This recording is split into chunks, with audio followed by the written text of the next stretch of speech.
Si vous pensez que partir à l'étranger peut résoudre tous vos problèmes, peut-être devriez-vous y réfléchir à nouveau. Sabina Saïdi, mère de 3 enfants et propriétaire d'une petite entreprise, a déménagé à l'étranger il y a 1 an pour travailler comme femme de ménage. Elle voulait offrir une meilleure vie à sa famille. Mais pendant son séjour à l'étranger, elle a appris que être une femme de ménage ne se résume pas toujours à nettoyer la maison et à préparer à manger. Parfois, cela peut aussi signifier dormir avec des chiens. Je lui ai dit, les chiens ont commencé à m'embêter. L'un d'eux est venu et a commencé à me lécher le derrière et les jambes, et cela m'a fait peur. L'homme a ri un peu, puis a répondu, ces chiens ont aussi des sentiments comme les humains et ont des désirs. Donc, il te demandait de dormir avec lui et d'avoir des relations sexuelles.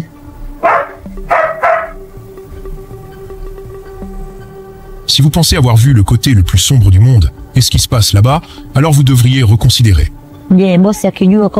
Un jour, ils nous ont appelés, nous ont fait asseoir en famille, et ont dit que personne ne devait parler gentiment à la femme de ménage. Tout le monde dans la maison devait me parler durement, avec pression, et me traiter avec mépris. Ils voulaient me briser. Ils m'ont amené et m'ont battu brutalement, m'ont giflé. Je ne sais pas si la loi leur permet de manquer de respect et de dégrader une personne comme ça. Mais c'est ce qui m'arrivait. J'avais mal, entourée d'étrangers, où personne ne m'aimait. Cet homme m'a battu, a appelé des bandits pour essayer de me tuer, et ensuite ils m'ont attaqué. Dans cette vidéo, nous allons découvrir l'histoire de Sabina, qui a déménagé en Arabie Saoudite pour travailler, où son patron lui a dit que son travail consistait à coucher avec des chiens. Choquant, il faut le dire, mais ce n'est pas tout ce qu'elle a vécu en Arabie Saoudite. Que s'est-il vraiment passé avec Sabina? Pourquoi a-t-elle été transférée d'un travail à un autre? Comment s'est-elle sauvée de l'acte inhumain que son patron exigeait? Cela va être un voyage émotionnel. Tout ce que vous allez apprendre dans cette vidéo arrive réellement à des gens à l'extérieur. Cela va être une vidéo douloureuse. Mais préparons-nous à écouter l'histoire de Sabina. Quand j'ai été envoyée dans un foyer pour travailler, tout était nouveau.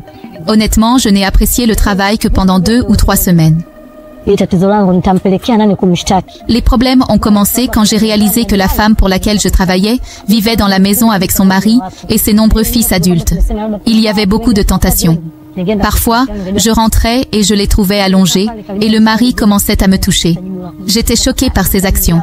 Mais je ne pouvais rien faire. Leur loi stipule que si vous êtes prise avec le mari de quelqu'un d'autre, il pourrait vous tuer ou vous renvoyer chez vous dans la honte. J'ai obstinément ignoré et parfois refusé ses avances, mais je ne pouvais jamais deviner ce qu'il allait faire ensuite. C'était comme si j'étais testée sur tous les plans possibles. Si vous refusez de faire ce que le patron veut, vous devez vous préparer à ce qui va arriver.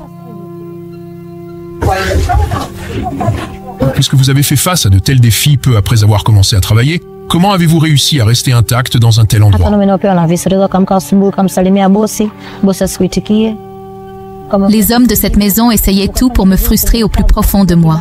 Je me réveillais le matin et saluais mon patron et il restait silencieux, comme si je n'étais même pas là.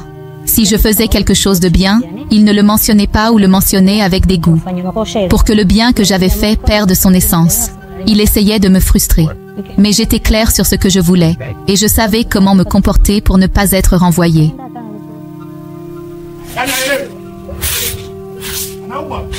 Vivre dans une telle horreur tout le temps et faire face à une telle haine régulièrement peut être mentalement épuisant. Surtout quand vous n'avez personne à qui vous fier autour de vous. Cet homme s'est-il jamais arrêté? L'homme n'arrêtait pas de m'importuner, et je n'arrêtais pas de le refuser. Et cela a continué pendant longtemps. Ce harcèlement continu me dérangeait. Mais heureusement, un jour, il m'a finalement laissé tranquille. Il venait dans ma chambre et me touchait, ce qui était très perturbant. Mais quand il ne s'est pas présenté pendant quelques jours, j'ai pensé que les moments difficiles étaient terminés. Quelques jours après que le père ait abandonné, son fils de 32 ans a commencé à me faire des avances. Quand quelqu'un en Arabie Saoudite engage une femme de ménage de l'étranger, il confisque son passeport et la plupart des foyers ne permettent même pas aux femmes de ménage de sortir de la maison. Dans de telles conditions où vous êtes presque piégé parmi des prédateurs. C'était d'abord le père et maintenant son fils. Comment avez-vous réussi à rester saine d'esprit? Ce fils et moi avons beaucoup parlé et il me posait des questions sur la maison. Notre amitié a grandi. Oh, donc, les choses se sont améliorées après ça?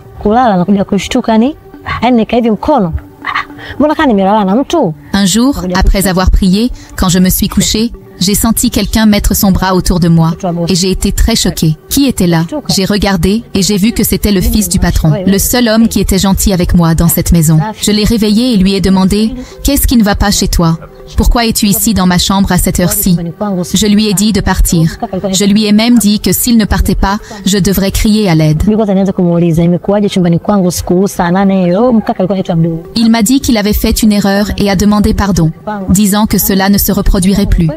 J'ai essayé de lui faire comprendre son erreur. Je le guidais comme j'aurais guidé mon jeune frère. Nous avons convenu que cela ne se reproduirait plus. Mais les gens ne tenaient pas leurs paroles là-bas. Donc, l'ami que je m'étais fait là-bas s'est transformé en prédateur. Pensez-vous que tout cela se termine par des agressions sexuelles et de la prédation? Non. Quelque chose d'inhumain s'est produit après que la famille a découvert que Sabina et leur fils avaient développé une relation au fil du temps. Nous avons commencé à développer une relation. Nous avons commencé à vivre ensemble comme des gens qui s'aimaient et voulaient être ensemble. La famille a finalement découvert que j'étais en relation avec leur fils. Un jour, ils nous ont appelés, nous ont fait asseoir en famille et ont dit que personne ne devait parler gentiment à la femme de ménage.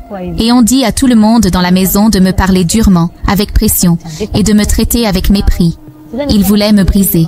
Ils m'ont amené et m'ont battu brutalement, m'ont giflé. Je ne sais pas si la loi leur permet de manquer de respect et de dégrader une personne comme ça. Cet homme m'a battu, a appelé des bandits pour essayer de me tuer, et ensuite ils m'ont attaqué. La violence a atteint un point où je devais trouver un moyen de me défendre, où ils m'auraient tué. J'avais peur et j'étais en colère en même temps. Je voulais justice pour moi-même. J'étais profondément attristée. Quelle tragédie. Être attaqué comme ça, sans même savoir pourquoi ces gens vous haïssent à ce point, peut briser n'importe qui. Elle pouvait voir que ces gens pouvaient même la tuer. J'avais laissé ma famille en Tanzanie et je ne voulais pas leur attirer le malheur en mourant dans un pays étranger. Quand j'ai dit au fils de quitter ma chambre la nuit suivante, il m'a giflé de manière inattendue et j'étais choquée. Je ne pouvais pas pleurer.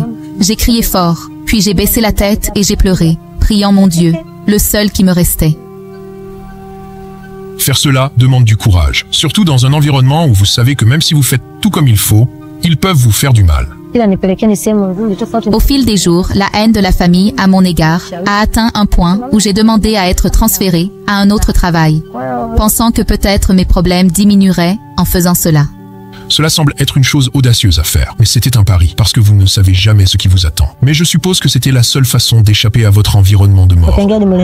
Les gens que j'avais laissés derrière moi étaient des parents des propriétaires du nouvel endroit, le foyer pour lequel je travaillais, et ces gens étaient arrivés à mon nouveau lieu de travail avant moi et avaient déjà préparé ma chute avant que j'arrive. Ils ont dit du mal de moi à un point où personne dans mon nouveau lieu de travail ne voulait me voir. Je suis allée là-bas sans savoir où j'allais, voulant seulement quitter la maison précédente. J'ai fait le ménage et mon travail habituel. Et le lendemain, le patron m'a appelé et m'a dit « Sabina, viens ici, je dois te parler ».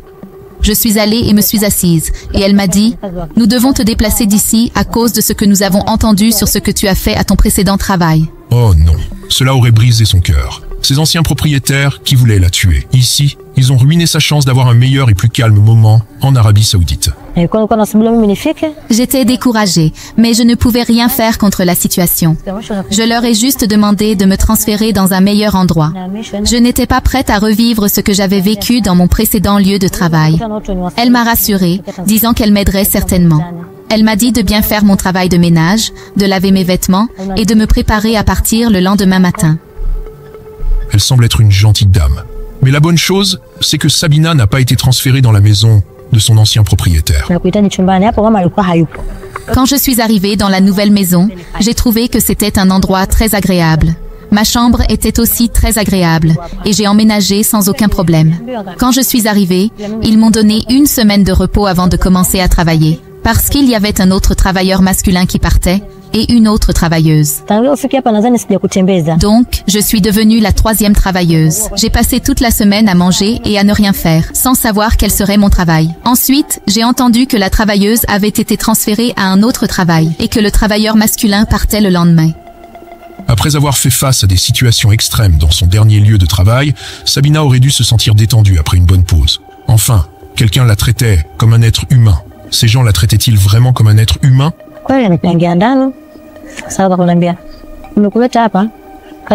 L'homme qui était le patron m'a appelé dans sa chambre et j'y suis allée puisque ma patronne n'était pas là. Quand je suis arrivée, il m'a demandé « Tu sais quel est le travail pour lequel tu es venu ici ?» J'ai dit non. Il a demandé à nouveau, choqué. « Tu ne connais pas ton travail ?» J'ai répondu que le travail que je fais habituellement est le travail ménager, le nettoyage, la lessive, la cuisine et d'autres tâches similaires. N'est-il pas clair qu'une femme de ménage est censée faire le ménage? Et si quelqu'un demande à l'employé s'il connaît son rôle, cela va clairement le faire douter. S'il est censé faire quelque chose de plus que ses tâches naturelles. Il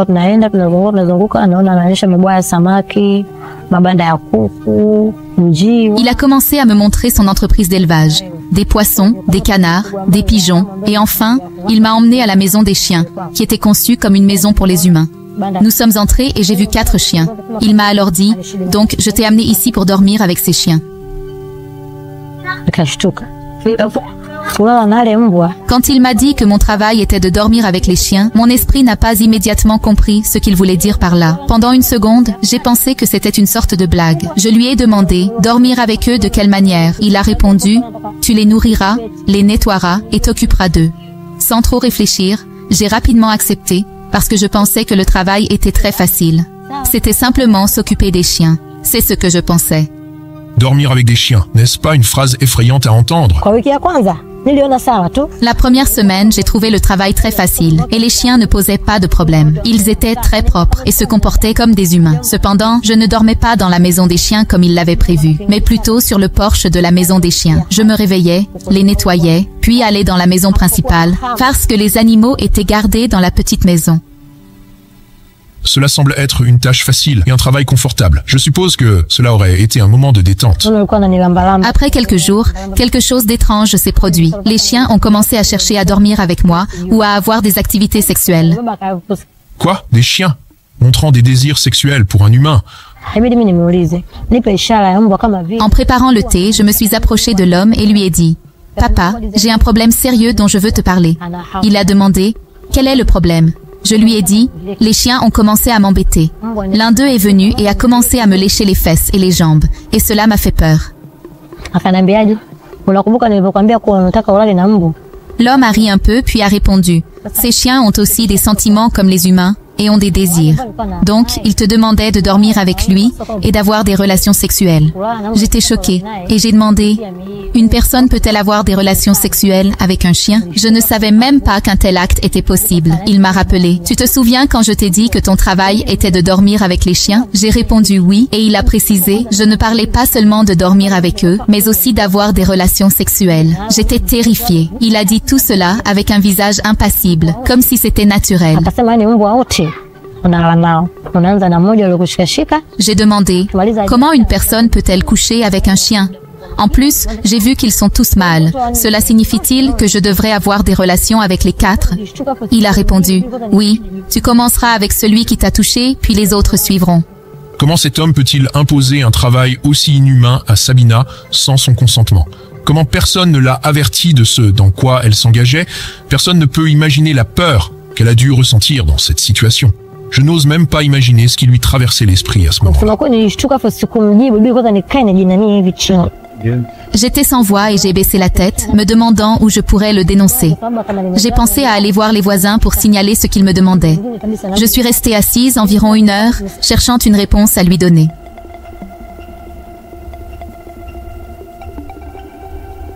Elle se trouvait face à un homme qui exigeait d'elle l'impensable et qui ne voyait aucun mal à cela.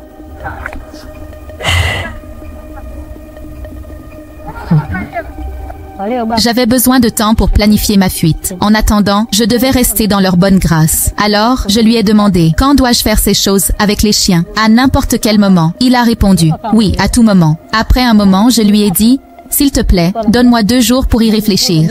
C'est nouveau pour moi. Je veux d'abord m'habituer à l'idée. Il a accepté. Une manière très intelligente de gagner du temps. Les jours que j'avais demandé pour m'habituer passèrent. Je suis allée le voir et lui ai dit « Je ne peux pas me résoudre à le faire, c'est impossible ». J'ai ajouté « Je ne me sens pas bien, j'ai mes règles, donne-moi 2 semaines pour me rétablir ». Il a répondu « Pas de problème, soigne-toi d'abord ». J'avais effectivement mes règles, mais si j'ai demandé 2 semaines, ce n'était pas parce que j'en avais besoin, mais parce que j'avais besoin de temps pour trouver un moyen de fuir. Une stratégie intelligente pour éviter la situation. Mais que faire ensuite?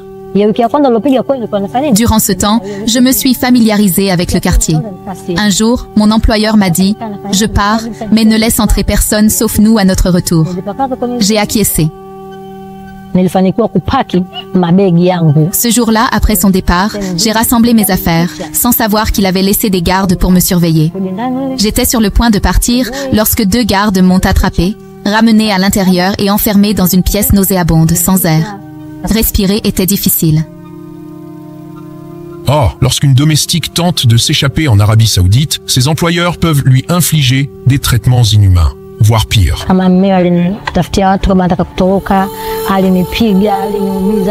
L'homme est revenu à 8 heures du soir. Il m'a trouvé enfermée et en ouvrant la porte, il m'a battu violemment, me blessant et me faisant saigner.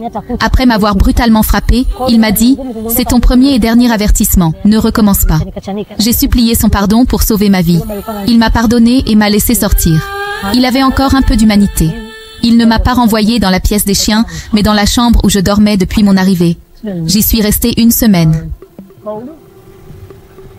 Priver un être humain de sa liberté est l'humiliation ultime. Dans mon cœur, j'avais décidé que je ne resterais pas là, mais j'ai promis de ne plus tenter de fuir et d'obéir à tout ce qu'il me demanderait. C'était la chose la plus intelligente à faire dans cette situation. Quelle force mentale après tant d'épreuves. Un immense respect. Une fois guérie, je lui ai dit que j'étais prête à travailler avec les chiens, comme il l'avait demandé. Un soir, j'ai discuté avec sa femme vers 17 heures. Ensuite, j'ai rassemblé mes affaires. Elle n'avait pas réellement l'intention de faire ce travail. C'était juste un moyen de regagner leur confiance.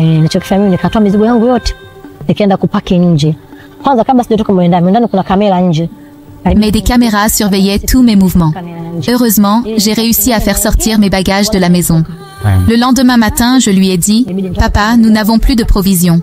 Il m'a demandé si je savais où en acheter. J'ai répondu « Oui, je sais ».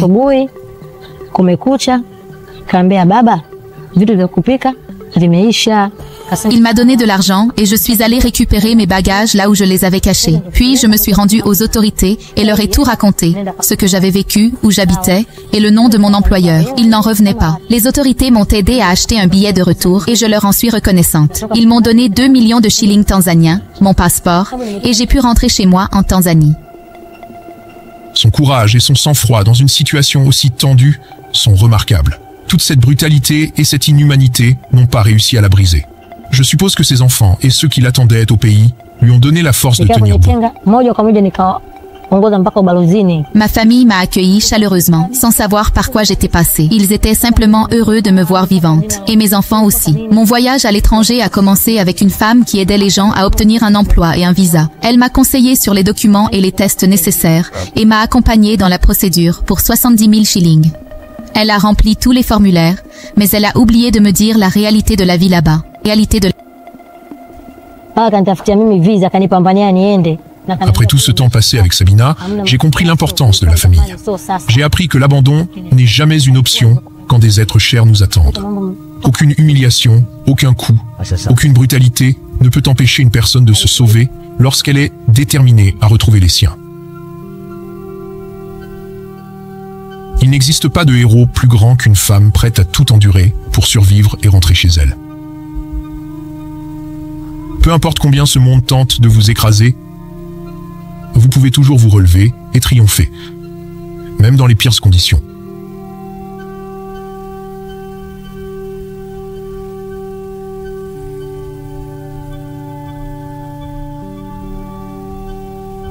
N'oubliez pas de vous abonner et de partager l'incroyable histoire de Sabina avec le monde. Sabina était une mère de 3 enfants, pleine d'espoir et de foi. Comme Abraham, elle a quitté sa terre natale, croyant que Dieu l'enverrait dans un lieu meilleur pour bénir sa famille. Elle pensait que partir à l'étranger serait la solution à ses difficultés, mais elle ne savait pas que ce voyage deviendrait l'épreuve la plus douloureuse de sa vie. Arrivée en Arabie Saoudite, son rêve s'est transformé en cauchemar. Les humiliations, les insultes et la cruauté sont devenus son pain quotidien. Comme Job, elle a tout enduré sans comprendre pourquoi Dieu permettait tant de souffrances. Mais au fond de son cœur, elle refusait de se détourner de lui. Chaque larme versée devenait une prière silencieuse. Les jours passaient et les épreuves devenaient plus dures encore. Les gens qui devaient la protéger se sont transformés en oppresseurs. Ils voulaient briser son corps et son âme. On lui demandait de commettre l'impensable, de se soumettre à l'inhumanité. Pourtant, Sabina, comme Joseph en Égypte, a dit non au péché. Elle a choisi de rester pure, même quand refuser signifiait risquer sa vie. Elle savait que son corps appartenait à Dieu seul et que le mal ne pouvait dominer un cœur gardé par la foi. Chaque nuit, elle priait « Seigneur, délivre-moi de ces chaînes ». Et le Seigneur a entendu son cri. Comme Moïse ouvrant la mer Rouge, Dieu lui a donné la sagesse et le courage de s'enfuir. Elle a utilisé l'intelligence que le Seigneur lui avait donnée pour planifier sa fuite, regagner sa liberté et retrouver la lumière. Ce n'était pas la chance, c'était la main de Dieu. Là où tout semblait perdu, il a tracé un chemin. Quand Sabina est rentrée dans son pays, blessée mais libre, sa famille l'a accueillie avec des larmes de joie, comme le fils prodigue retrouvé. Elle a compris que Dieu ne l'avait jamais abandonnée. Même dans la souffrance, il était à ses côtés, la préparant à devenir un témoignage vivant de sa grâce. Aujourd'hui, l'histoire de Sabina nous rappelle que la foi peut survivre à la douleur, que la prière ouvre des portes, que la peur ferme, et que Dieu transforme même les pires ténèbres en lumière. Peu importe combien le monde essaye de nous écraser, le Seigneur relève ceux qui espèrent en lui. Comme il est écrit, ceux qui espèrent en l'Éternel renouvellent leur force, ils prennent le vol comme les aigles.